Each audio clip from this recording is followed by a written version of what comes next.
When cold weather comes, you want to be sure to turn off your hose bibs both outside and inside. If you don't and the temperatures drop below freezing, the problem that you can have is that the water that is inside the hose bib area and the pipes can freeze, expand, and then you'll end up with ruptured pipes. So the first thing to do, of course, is to locate your outdoor hose bib. Most people have them in the front and the back.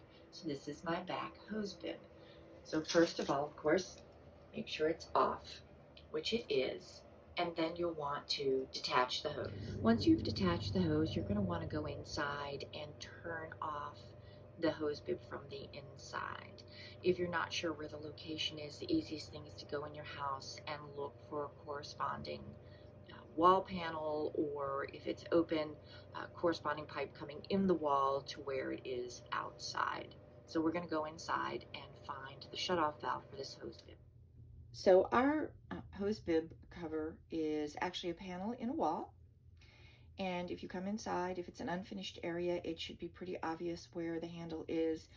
If it's a walled over area with drywall, hopefully a panel has been installed. We actually had to have a panel installed because it was an originally unfinished area that at some point had been finished and they had neglected to put in a panel. So we open the panel and you see we have a lever handle.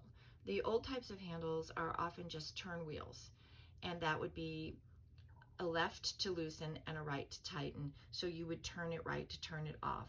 With a lever handle, it often shows you what's on and what's off. If the handle is parallel to the pipe, straight up and down along the pipe, then, as would make sense, it's actually open and water is flowing. So to turn it off, we actually go in and we turn the handle over to the right so that it is now perpendicular, and this shuts off the water flow.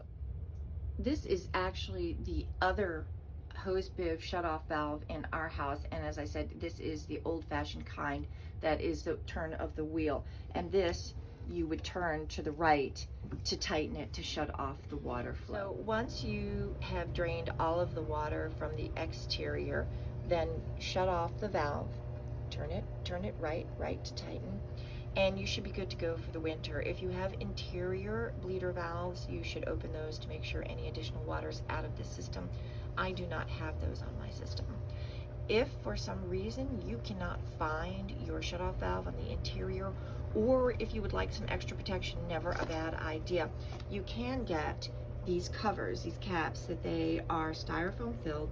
You hook them on to this area of your hose bib and you can tighten them onto the wall, and this will provide insulation over the winter. So it's never a bad idea to have extra protection and insulation for your hose bib, because the last thing you want is to have those pipes burst and have to deal with that issue.